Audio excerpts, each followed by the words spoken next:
امریکی میڈیا نے دعویٰ کیا ہے کہ امریکی فوج اس ہفتے کے آخر تک ایران پر حملہ کر سکتی ہے، تاہم صدر ڈونلڈ ٹرمپ نے اس بارے میں ابھی تک حتمی فیصلہ نہیں کیا۔ امریکی میڈیا نے حکام کا حوالہ دیتے ہوئے کہا کہ اس کارروائی پر غور و فکر میں کافی وقت صرف کیا جا رہا ہے اور ساتھ ہی مختلف عسکری اور سیاسی پہلوؤں کا جائزہ بھی لیا جا رہا ہے۔ صدر ٹرمپ بھی اس بارے میں بہت زیادہ سوچ رہے ہیں۔ امریکی میڈیا نے مزید بتایا کہ فوج اپنی تیاریاں مکمل کر چکی ہے اور خطے میں کسی بھی ہنگامی کارروائی کے لیے الرٹ ہے۔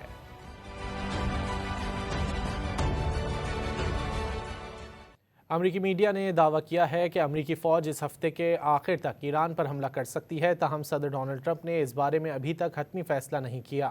امریکی میڈیا نے حکام کا حوالہ دیتے ہوئے کہا کہ اس کارروائی پر غور و فکر میں کافی وقت صرف کیا جا رہا ہے اور ساتھ ہی مختلف عسکری اور سیاسی پہلوؤں کا جائزہ بھی لیا جا رہا ہے۔ صدر ٹرمپ بھی اس بارے میں بہت زیادہ سوچ رہے ہیں۔ امریکی میڈیا نے مزید بتایا کہ فوج اپنی تیاریاں مکمل کر چکی ہے اور خطے میں کسی بھی ہنگامی کارروائی کے لیے الرٹ ہے۔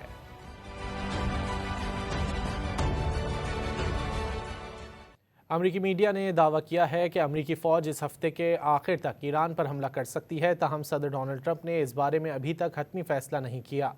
امریکی میڈیا نے حکام کا حوالہ دیتے ہوئے کہا کہ اس کارروائی پر غور و فکر میں کافی وقت صرف کیا جا رہا ہے اور ساتھ ہی مختلف عسکری اور سیاسی پہلوؤں کا جائزہ بھی لیا جا رہا ہے۔ صدر ٹرمپ بھی اس بارے میں بہت زیادہ سوچ رہے ہیں۔ امریکی میڈیا نے مزید بتایا کہ فوج اپنی تیاریاں مکمل کر چکی ہے اور خطے میں کسی بھی ہنگامی کارروائی کے لیے الرٹ ہے۔